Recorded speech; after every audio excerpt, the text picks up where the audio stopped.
ILET 지능학습 효율성 검사 해석 동영상입니다. 영상이 시작되기 전 검사 결과지와 간단히 메모할 수 있는 필기구를 준비해주세요. 안녕하세요. 본 영상을 시청해주셔서 감사합니다. 해석을 시작하기 전 검사에 대한 소개와 해석 시 주의점에 대해 간단히 말씀드리겠습니다. ILET 지능학습 효율성 검사는 학습과 관련된 개인의 능력 및 성향을 파악하는 검사입니다. 본 영상은 학생들이 보유한 학습과 관련된 7개의 능력 요인과 효율적인 학습을 하기 위해 필요한 3가지 성향과 관련하여 학생들이 보유하고 있는 강점과 보완 방향을 설정하는 데 참고할 수 있는 정보를 제공합니다. 모든 검사는 심리 전문가 또는 선생님의 도움을 받아 해석을 해야 합니다. 심리검사는 응시자의 마음가짐, 검사일의 컨디션, 장소 등 다양한 원인에 따라 달라질 수 있는 잠정적인 결과입니다. 특히 능력검사의 경우 학생의 학업 진행도나 흥미에 따라 검사 결과가 상이하게 나올 수 있으니 결과지에 나타난 내용을 무조건적으로 믿기보다는 학생을 객관적으로 파악하는 보조도구로 활용하는 것이 바람직합니다. 검사의 결과지는 크게 5개의 영역으로 구성되어 있습니다. 신뢰도, 능력요인, 능력평가, 학습요인, 종합의견입니다. 동영상의 해설도 이와 같은 순서로 진행될 예정이니 참고해주세요. 검사 내용을 보기에 앞서 검사에서 사용되는 점수체계에 대해 먼저 알아보겠습니다. 심리검사에서는 T점수, 100분위를 통해 검사 결과를 이해할 수 있습니다. 화면의 그림처럼 결과지에는 각 요인에 해당되는 T점수와 100분위가 있으며 이를 토대로 학생의 특징을 알 수 있습니다. 첫 번째는 여러분들이 많이 접하기 때문에 상대적으로 쉽게 이해할 수 있는 100분위입니다. 100분위는 전체 인원을 100명으로 가정하였을 때 나의 상대적 위치를 의미하며 나와 다른 사람을 비교할 때 자신이 어디에 속하는지 쉽게 파악할 수 있습니다. 예를 들어 100분위 점수가 48일 경우 검사에 참여한 인원이 100명이라면 내 점수보다 낮은 사람은 47명, 높은 사람은 52명입니다. 만약 참여 인원이 2배라면 자신의 점수보다 낮은 점수를 획득한 사람도 2배, 높은 점수를 받은 사람도 2배가 됩니다. 각 100분위 점수를 보고 내가 어디쯤에 속하는지 생각해 보세요. 다음은 T점수입니다. T점수는 평균 50, 표준 편차 10의 분포를 가지는 환산 점수입니다. T점수를 사용하는 이유에는 2가지가 있습니다. 첫 번째는 나와 다른 사람을 비교할 때 자신이 어디에 속하는지 파악할 수 있다는 점으로 이는 100분위 점수와 동일한 특징입니다. 두 번째는 나의 능력들 간의 비교입니다. 내가 가진 능력들 중 무엇을 잘하고 무엇을 더 보완해야 하는지 알 수 있습니다. 이 검사에서는 표준 편차 점수를 활용하여 수준을 구분하였습니다. 평균 50점을 기준으로 45점 초과 55점 이하는 보통, 35점 초과 45점 이하는 낮음, 55점 초과 65점 이하는 높음, 35점 이하는 매우 낮음, 65점 초과는 매우 높음의 수준입니다. 점수를 보고 자신의 수준을 확인하세요. 이제 결과지로 넘어가겠습니다. 처음 나오는 부분은 신뢰도입니다. 이 검사는 무응답과 연속 동일 반응을 사용하여 신뢰도를 판단합니다. 오른쪽 이미지의 빨간색 상자에 표시된 것처럼 연속적으로 동일한 문항에 응답하는 것을 연속 동일 반응이라고 하고 파란색 상자처럼 표시가 없는 것을 무응답이라고 합니다. 무응답과 연속 동일 반응이 있는 경우 해석을 보류하고 편안한 환경에서 재검사를 진행한 결과를 토대로 해석해야 합니다. 이번에는 결과지의 2번째 영역, 능력 요인입니다.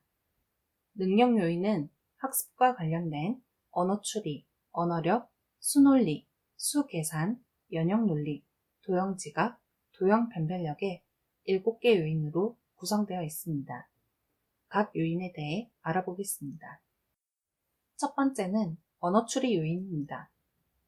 언어 추리는 학습 내용에 포함된 원리나 의미를 추리하는 능력을 말합니다. 언어 추리 영역은 문장을 읽고 내용과 일치하는 도형을 찾는 방법을 통해 수준을 확인하였습니다. 언어 추리 수준이 높은 학생은 학습 원리를 잘 파악하고 학습한 내용을 분해, 조립하는 능력이 뛰어납니다. 반면 수준이 낮은 학생은 복잡한 문장을 이해하거나 문장을 빠르게 읽는 것에 어려움을 느낍니다. 이 경우에는 문장을 꼼꼼하게 읽고 파악하는 연습이 필요합니다. 두 번째는 언어력입니다. 언어력은 문장을 읽고 쓰고 내용을 이해하는 능력을 말합니다. 언어력 영역은 문제의 단어와 가장 비슷한 낱말을 찾는 문제를 통해 수준을 확인하였습니다. 언어력 수준이 높은 학생은 습득하고 있는 단어의 개수가 많고 올바르게 활용하는 능력이 우수하여 문장과 문제의 내용을 잘 파악할 수 있습니다. 반면 수준이 낮은 학생은 또래에 비해 알고 있는 단어가 적을 수 있고 활용을 적절히 하지 못해 문장 이해력이 부족할 수 있습니다. 이 경우에는 책을 많이 읽고 모르는 단어는 반드시 사전을 활용하여 이해하려는 노력이 필요합니다. 세 번째 요인은 수논리입니다. 수논리는 문제에 내포된 원리를 추론하여 문제를 해결하는 능력을 말합니다. 수논리 영역은 숫자 간의 규칙을 발견하는 문제를 통해 수준을 확인했습니다. 수논리 수준이 높은 학생은 정보 간의 관계, 규칙을 파악하는 능력이 뛰어나다고 할 수 있습니다. 반면 수준이 낮은 학생은 정보를 받아들이는 능력, 많은 정보에서 나타나는 패턴을 발견하는 능력이 부족할 수 있습니다. 이 경우에는 시간의 흐름에 따른 인과관계를 분석해보고 다양한 관점에서 사물과 사건을 바라보려는 노력이 필요합니다. 네 번째 요인은 수계산입니다. 수계산 능력은 단순 계산, 수공식, 문장에 포함된 수리적 원리를 파악하는 능력을 말합니다. 수계산 능력은 다양한 형식의 계산 문제를 통해 확인했습니다. 수계산 수준이 높은 학생은 다양한 유형의 정보에서 숫자 정보를 추출하고 빠르고 정확하게 문제를 해결할 수 있습니다. 반면 수준이 낮은 학생은 사칙 연산에서 어려움을 느끼고 수학적 사고 능력이 부족할 수 있습니다. 이 경우에는 현재 수준에 적합한 수학 교육부터 실시하여 숫자에 대한 자신감을 키워 차츰 어려운 단계로 올라가는 교육이 진행되어야 합니다. 다음은 연역 논리입니다. 연역 논리는 학습한 내용을 관련지어 이해하고 다양한 생각을 할 수 있는 능력을 의미합니다. 연역 논리 능력은 주어진 정보 간의 관계를 파악하여 인과관계를 찾는 문제를 통해 확인했습니다. 연역 논리 수준이 높은 학생은 또래에 비해 융통적이며 다양한 관점에서 생각할 수 있는 능력이 있습니다. 반면 낮은 학생은 정보 간의 공통점과 차이점을 파악하는 능력이 부족할 수 있습니다. 이 경우에는 사고의 폭을 넓히고 자신의 관점을 정리하는 교육이 필요합니다. 여섯 번째 요인은 도형지각입니다. 도형지각 요인은 도형 간 공통점, 차이점을 찾고 정리하여 표현하는 능력을 의미합니다. 도형지각에서는 보기와 가장 유사한 도형을 찾는 문제를 통해 확인했습니다. 도형지각 수준이 높은 학생은 대상을 세분화하고 비교하는 능력이 뛰어납니다. 반면 낮은 학생은 세분화하는 능력, 체계적으로 정리, 표현하는 능력이 부족할 수 있습니다. 이 경우에는 정보를 분해, 파악, 정리하는 교육이 필요하며 자신의 생각을 잘 표현해 보려는 노력이 필요합니다. 마지막 일곱 번째 요인은 도형 변별력입니다. 도형 변별력은 도형, 기호, 상징, 물체를 세밀하게 변별하는 능력을 말합니다. 도형 변별력은 보기의 그림과 동일한 그림을 찾는 문제를 통해 확인하였습니다. 도형 변별력 수준이 높은 학생은 대상을 세밀하게 인식하고 차이점을 찾는 능력이 뛰어나다고 볼 수 있습니다.